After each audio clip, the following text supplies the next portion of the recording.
Have you ever just sat there staring at a task, knowing you should do it, but you just can't? Well, today we're diving into an explainer that shows you how to fool your brain and maybe change your life. I mean, really think about that. What if the problem isn't that you're lazy? What if your brain is just doing its job, protecting you from effort? Today, we're going to unpack that idea and give you the tools to work with your brain, not constantly fight against it. So, let's get into it. All right, first things first, we've got to understand the machine we're working with. Your brain isn't your enemy. It's actually a super efficient, ancient piece of hardware that has one main goal: keep you comfortable. And get this, your brain is only about 2% of your body weight, but it's an absolute energy hog. It uses up to 20% of your daily calories. So its number one job, its prime directive, is to save fuel. And it does this by creating shortcuts, what we call habits, for basically everything it can.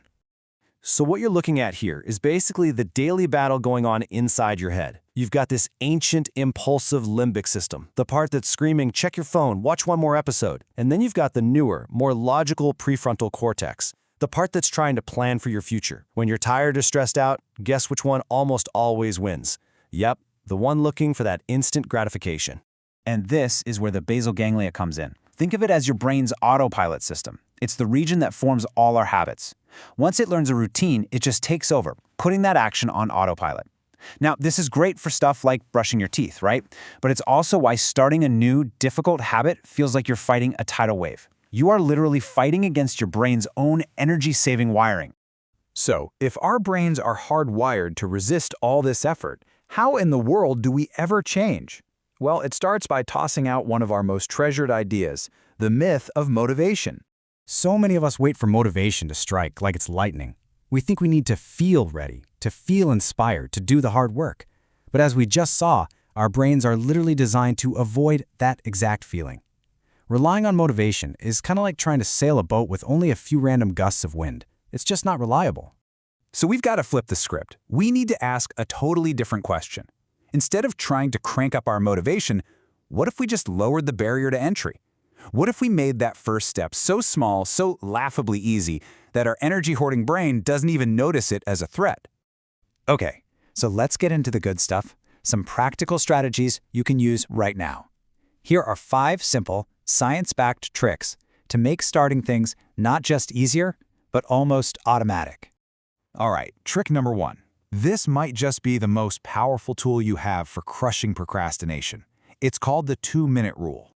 The rule is just so simple. When you start a new habit, it should take less than 2 minutes to do. Any goal you have can be scaled down. Read before bed becomes read 1 page. Run 3 miles becomes just put on my running shoes. You're creating what author James Clear calls a gateway habit. You're not trying to do the whole thing, you're just trying to walk through the door. And that's the real magic behind it, see? A habit has to be established before it can ever be improved. The 2-minute rule isn't about the results of those 2 little minutes. It's about becoming the kind of person who starts.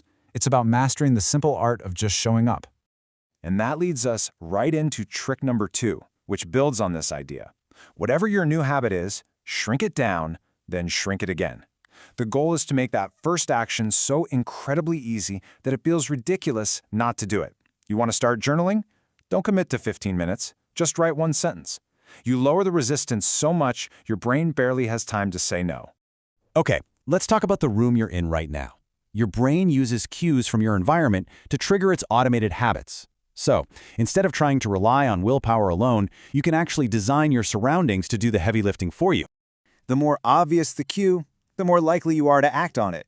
So put your running shoes right by the door. Leave your journal open on your desk. This is basically about making the good choice the easy choice. You're using your environment to nudge you in the right direction without even thinking about it. All right, this next one, trick number 4, it might actually surprise you. We tend to think that habits are built through endless repetition, right? But behavior expert B.J. Fogg says it's actually emotion that wires a habit into our brain. When you feel good after doing something, your brain makes a note and says, hey, let's do that again. So here's the cool brain science part. Every time you complete a task, even a tiny 2-minute one, your brain releases a little hit of dopamine. That's that feel-good chemical. And that reward tells your brain, hey, that was good. Let's remember to do that again. So by celebrating the tiny win of just starting, you create this positive feedback loop that actually makes your brain crave the behavior. A simple yes or a little fist pump is honestly all it takes. But, as powerful as that chemical hit is, our last trick, well, this one taps into the biggest motivator of them all, who you think you are.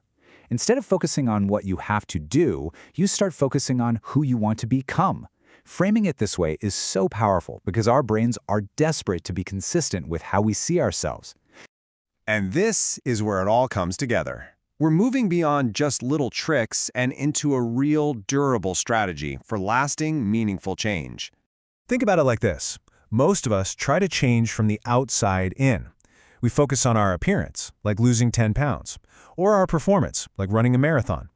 But the most powerful, lasting change starts at the very core, your identity. It starts when you decide the type of person you truly want to be. Because your habits are what shape your identity. Reading one single page doesn't make you a reader overnight, but it does cast a vote. Tying your running shoes casts another vote.